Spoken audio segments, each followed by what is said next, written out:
بعضی صوفی ها میگویند که ما به جنت و دوزخ کار نداریم.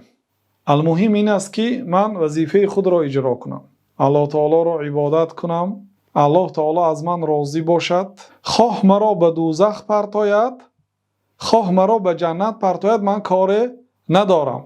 اون حضرت سعدی در گلستان یکی از همیخ نقل ها را میبیارند، میگویند یکی پیشی شوریده حال نبیشت که دوزخ تمنا کنی یا بهشت. شوریده حال یعنی همین صوفی هایی که گویا حیات خود ممات خود به عبادت الله تعالی بخشیدن. یکی پیشی شوریده حال نبیشت که دوزخ تمنا کنی یا بهشت، یعنی سوال دادین همه آدم صوفی و که دوزخ میخواهی یا بهشت؟ بگفتا نپرس از من این ماجرا، پسندیدم آنچه او پسندد مرا.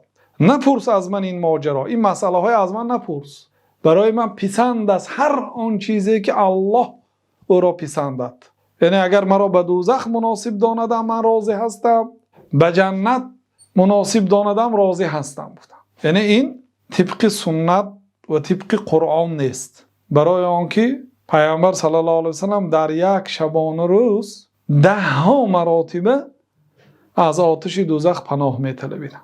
ما را از آتش دوزخ نگاه دار، اللهم اجرنی من النار. حتی 7 مراتبه آمده است این دعا، ای الله ما را از دوزخ نگاه دار. پیش از سلام اللهم انی اعوذ بک من عذاب جهنم و من عذاب القبر و من فتنه المحیا والممات و من شر فتنه مسیح الدجال. در اینجا از عذاب جهنم پیش از سلام حتی بعضی علما گفتن همین دعا را واجبات نماز میدونن. کسی اگر همین دعا را نگفت نمازش ناقص است. از این چیزا پناه میطلبیدن.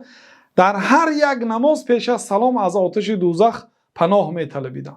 صوفی میگوید که من راضی هستم به هر کجایی که الله منو پرتاد. من از الله تعالی نه جنت تمنا دارم نه دوزخ، و من نه به خاطر جنت عمل میکنم نه به خاطر پناه طلبیدن از دوزخ. من عمل را اجرا نمیکنم به آن خاطری که الله منو از دوزخ نگاه دارد و الله منو به بهشت پرتاد. نه، من عمل اجرا میکنم فقط تنها برای راضی الله میگه. یعنی این میگن زیاده روی، این علاقه حدود گذشته است. خلاصه عمل را یعنی به خاطر الله لیکن از ترس دوزخ و به امید جنت کردن اجازت است. این امر شریعت است. این چیزی که صوفی ها میگن در این باره غلط است برادران.